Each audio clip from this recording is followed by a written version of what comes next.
In this video, I will be teaching you how to solve the mean, median, and mode of a group data in Tagalog. So halimbawa may data tayong ganito at isosolve natin yung mean. So itong group data, ang kinaibahan nito sa ungroup is naka-interval siya. So hindi natin alam kung anong totoong itsura ng data. So halimbawa sa first row, 10 to 12 may frequency na 5. So ibig sabihin may 5 tao na may edad 10 to 12. So pwedeng 5 10 yun. Pwede ring 2 10 saka 3 12. Pwede ring 2 10, isang 11 saka 12. So ganun. So hindi mo alam yung totoong itsura ng data. Summarize na siya. At saka sa 13 to 15 may 8, 16 to 18 may 5, 19 to 21 may 10, 22 to 24 may 2. So pwedeng yung dalawang yun is parehong 22 or parehong 24 or pwede ring 22 at 24 or pwede ring dalawang 23 kasi yung 23 pasok pa rin sa 22 to 24. So yan yung group data. So paano ba i-solve kapag ganito?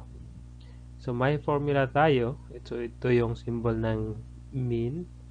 Tapos yung formula, yung sigma symbol, yung katabi ng fx, yan yung summation or total. So ibig sabihin, kukunin mo yung total ng fx. So asan yung fx? Mamaya kukunin natin yung fx. Isosolve natin yan. So yung f ng fx is frequency, yung x is class mark. So tuturuan ko kayo mamaya kung paano isosolve yung class mark. Tapos yung n is yun yung total ng frequency. So mag-add tayo ng column ng class mark. So yung class mark is yun yung gitna ng kada interval. So yung class mark minsan ginagamit natin cm. But usually mas mabilis kasi yung x kasi isang letra lang kaya yun yung ginagamit ko. So yung gitna ng 10 to 12 is 11. Yung gitna ng 13 to 15 is 14. 16 to 18 is 17. 19 to 21 is 20. 22 to 24 is 23. So madali lang siya kasi maliit lang yung interval natin, 3 lang. So from 10 to 12. So tatlong numbers lang ang na-involve. Pero kung malapad yung interval natin, let's say from 10 to 20, so ganun, saka hindi madaling hanapin yung gitna. So ang solution niyan i-add mo yung dulo dito 10 at saka 12. So 10 plus 12 is 22. Tapos divided by 2. So yun na yung gitna. So, i-add mo lang yung dulo divided by 2. So, dahil may x na tayo, kunin natin yung fx. So, yung fx, yun yung product ng frequency at saka class mark. So, 5 times 11, 55. 8 times 14, 112. 5 times 17, 85. 10 times 20, 200. 2 times 23, 46. Tapos, i-add natin to. Kukunin natin yung total of fx or sum of fx. So, yung total is 498. So, may sum of fx na tayo. Tapos, kukunin natin yung n. So, ano yung n? Yung n is yung total ng frequency. So, minsan ginagamit natin summation of f. So, gusto kong iwasan na gumamit ng maraming summation para hindi naman kayo matakot sa formula natin. Kaya, minsan, ginagamit ko ay n. So, 5 plus 8 plus 5 plus 10 plus 2, 30. Tapos, substitute. So, 498 divided by 30 equals 16.60. So, yan yung mean ng given group data. Ngayon, isosolve naman natin yung median. So, paano isolve ang median ng group data? So, may formula tayo. Ito yung symbol ng median. So, equals L, yan yung lower class boundary. So, later, malalaman nyo kung ano yan. Plus, yung N, yung total ng frequency, divided by 2, minus less than cumulative frequency. So, actually, lower yan. May subscript na L. So, lower ng less than cumulative frequency. So, malalaman nyo rin kung ano yan. So, paano i-compute yung less than cumulative frequency. Tapos, over frequency of the median class. So, maraming frequency. 5 yan. So, may pipiliin tayong median class later para ma-identify yung frequency na gagamitin natin. Times the class size. Yung I, class size yan. So, yung class size is uniform yan kada row. So, pare-pareho silang interval. So, class size nito is 3 kasi may tatlong numbers kada interval. 10, 11, 12. So, tatlo. 13, 14, 15. So, tatlo rin. So, kada interval is tatlo. Yun yung class size, 3. So, gagawa na tayo ng lower class boundary column. So, ano yung lower class boundary? So, isa-subtract nyo lang ng 0.5 yung lower limits. Ano yung mga lower limits sa interval? Yan yung nasa left side ng interval. Yung 10, 13, 16, 19, 22. So, yun yung lower limits. Yung upper limits, yung 12, 15, 18, and so on. So, yung lower at upper limits. So, yung kada lower limits, subtract mo lang ng 0.5. So, 10.5 is 9.5. 13 minus 0.5 is 12.5. 16 minus 0.5 is 15.5. 19 minus 0.5 is 18.5. 22 minus 0.5 is 21.5. Tapos, yung less than cumulative frequency. So, unang gagawin natin is copy lang natin yung frequency. So, yun yung pinakauna. Yung frequency ng first row is 5. So, copy lang. Next is i-add natin sa next frequency. So, 5 plus 8, 13. Next, i-add natin sa next frequency. 13 plus 5, 18. Tapos, next frequency is 10. So, 18 plus 10, 28. Tapos, 28 plus 2, 30. So, yun yung less than cumulative frequency. So, nagsisimula siya sa pinakauna. Sa pinakamaliit na interval, 10 to 12. Tapos, isa-substitute natin sa formula. Yung L natin is lower class boundary. Pero, yung problema, may 5 lower class boundary. So, saan dito yung gagamitin natin? So, una natin gagawin is isolve natin yung median class. Yung median class, yan yung row na gagamitin natin para i-substitute sa formula. So, yung median class is n over 2. So, yung n is, yun yung total ng frequency, which is 30. So, substitute 30 divided by 2, 15. So, yung 15th value ang hinahanap natin as the median. So, ngayon, saan natin gagamitin yung 15 or 15th? So, nakita nyo may TH sa ibabaw because Hindi ito yung value na hinanap natin. Ito yung position ng value. Pang 15 siya. So, titingnan natin yung less than cumulative frequency. So, ang hanapin natin is yung pinaka yung pinakamalapit na mas malaki sa 15.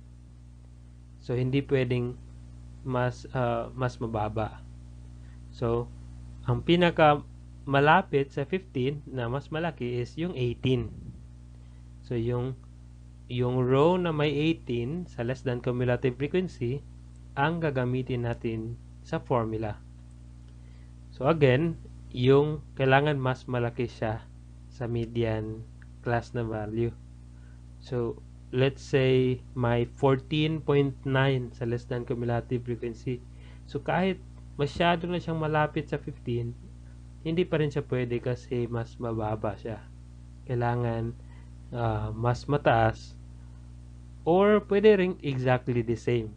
Kung may 15 sa less than cumulative frequency, okay na yun. Yun na yung row, yung 15.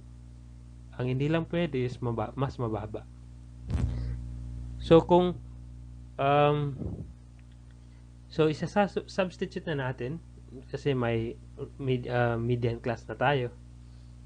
So substitute, lower class boundary is 15.5 plus yung n over 2, which is the same formula ng median class. So copy na lang natin yung 15. So di na natin ilagay yung 13 over 2 kasi same lang sila ng formula. Minus the lower less than cumulative frequency. So kikita nyo 13 yung nilagay natin, hindi 18.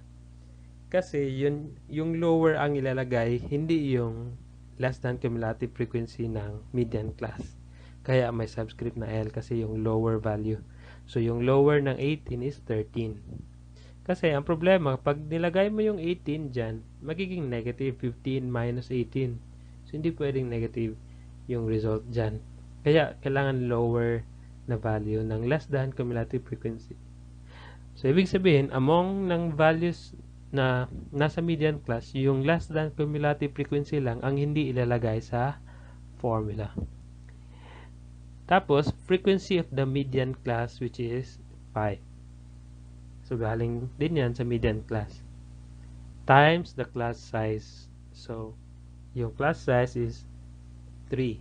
For every interval, tatlo yung numbers na scope niya, 16, 17, 18. So, kaya 3 yung class size. So, what if yung median class is nasa pinaka itaas? No, let's say nasa 10 to 12. So, ano yung lower less than CF? Wala nang value sa itaas. So, 0 lang. 0 lang gagamitin niyo kasi wala namang number sa itaas eh. Kaya 0 lang ilalagay ninyo kung yung first row ang inyong median class. So, let's continue. Copy lang yung lower class boundary. Tapos, 15 minus 13 is 2. Copy yung 5. Then, copy yung class size. Tapos, 2 times 3 is 6 over 5. So, pwede ring divide mo 2 divided by 5 muna bago i-times ng 3. Pero, may mga times kasi na nagiging complicated na kapag nag-divide ka ng una. Especially kapag yung denominator is multiples of 3 or 6. So, kung ako sa inyo, mas uunahin ko yung pag-times kaysa sa pag-divide dito. So, continue tayo. Copy ng lower class boundary. Tapos, divide 6 divided by 5 is 1.2. Tapos, combine. So, ang median natin is 16.7.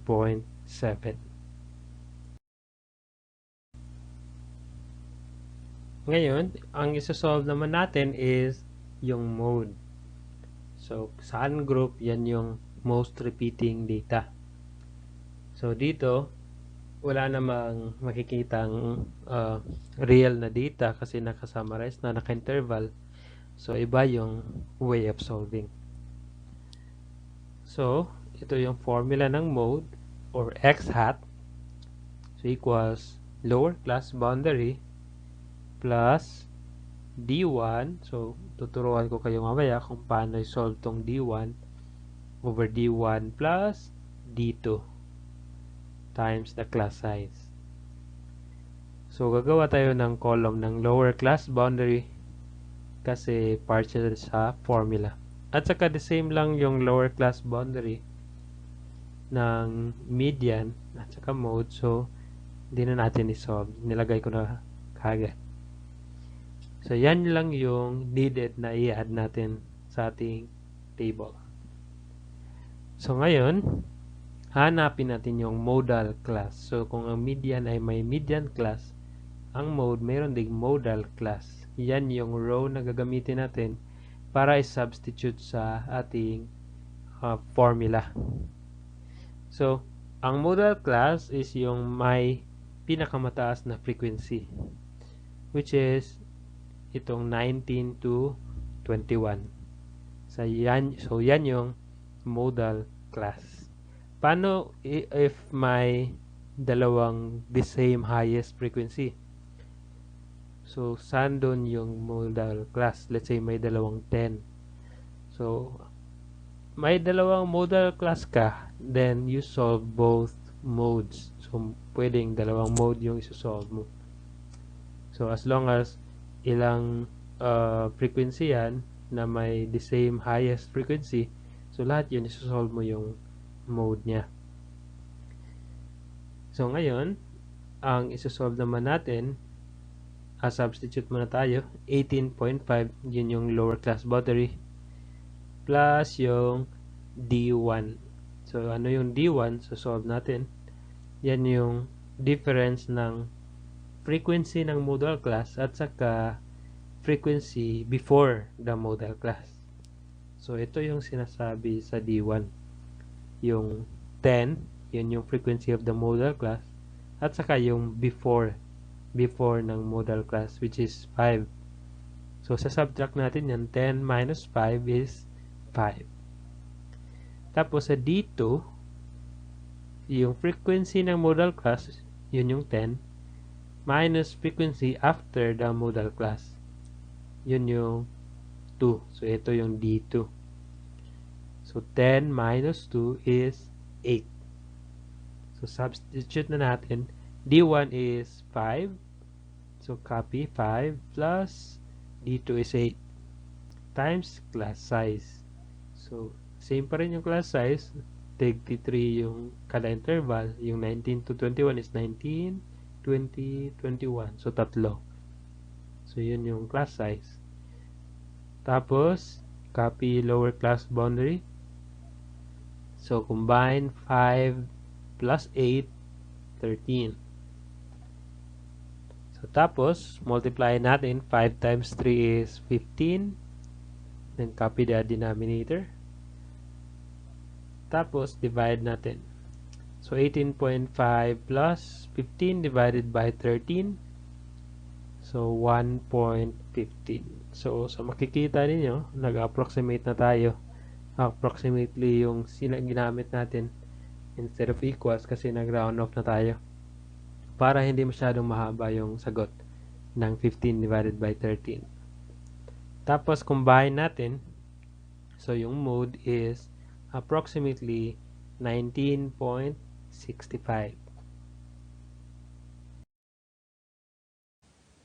So, salamat sa panonood at sana may natutunan kayo sa video ito.